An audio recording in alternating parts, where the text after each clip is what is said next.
चाहती है अंग्रेजों के कान तक आवाज पहुंचा दी तो भारत सरकार है।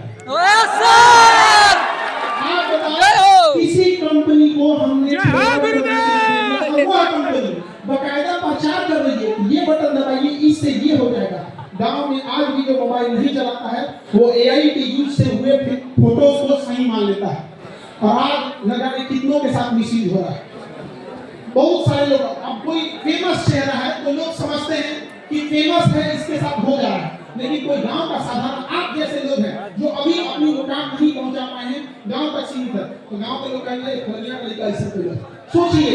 सोचिए कितना हद तक बर्बाद कर रहा है, और हमारी सरकार को काम खबर नहीं है। अरे क्या सुरक्षित रहेंगे उस देश में जिसमें बलात्कारियों को भी बढ़िया वकील मिल जाता है। हम आपको बताते हैं कि कोई इस तरह का जघन्य अपराध किसी महिला को दहेज के लिए जला दे, किसी पे एसिड अटैक कर दे, रेप कर दे, अगर पढ़ने या लात मार के भगा देंगे, नहीं पढ़ाएंगे तुमको, हम नहीं पढ़ाएंगे।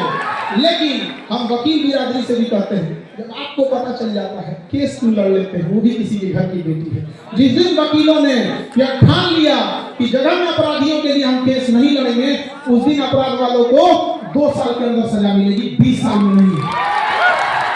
जिस साल अपराध हुआ सजा उसी साल जब मिलने लगेगी तो तब वो सहर होगा यहाँ पे। वरना ये स्मार्ट सिटी का क्या करेंगे जहाँ हमारी बहन बेटियां ही सुरक्षित ना हो। अरे हमारा सुंदर गांव ही लौटा दो जहाँ कोई किसी के साथ भेदभाव नहीं करता था, वो पुराना संस्कृति ही हमें लौटा दो।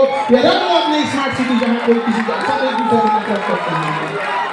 याद रखिएगा, इस चंपारण की धरती से कहते हैं कि बदलाव आएगा तो यहीं से आएगा, क्योंकि ऐतिहासिक भूमि रही है बदलाव की शुरुआत करने के लिए।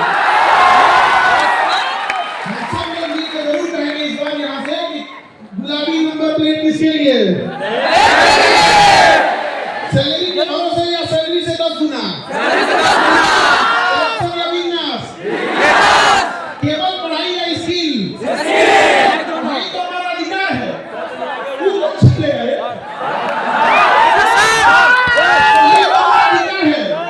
शिक्षा हमारा जन्मसिद्ध अधिकार है। उस समय पढ़ाई हमारा जन्मसिद्ध अधिकार था, इस समय शिक्षा हमारा जन्मसिद्ध अधिकार है, और इसे हम लोग छीन के लेंगे, छाती पे चढ़ के ले लेंगे। और क्या बिजनेस का अधिकार या बड़े बड़े पैसा कमाने का अधिकार कुछ चंद लोगों तक सीमित रहेगा? नहीं। देखिए कितना दुर्दशा की बात है। कल्पना कीजिए कि कोई एमबीबीएस का डॉक्टर हो, एम्स से पढ़ा हो, और अपन टेटनस के इंजेक्शन लगाने के लिए लाइन में खड़ा हो, तो क्या कहेंगे?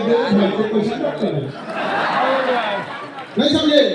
एमबीबीएस का डॉक्टर हो और अपने बेटा को इंजेक्शन लगाने के लिए लाइन में खड़ा हो, तो भैया तू तो खुद ही डॉक्टर है, अपने बेटा को इंजेक्शन लगा दो, हंसेंगे कि नहीं करेंगे?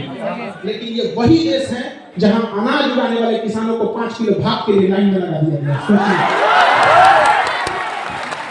सोचिए क्या दुर्भाग्य होगा, अन्न उगाने वाले को 5 किलो की हम लाइन में लगा दिए।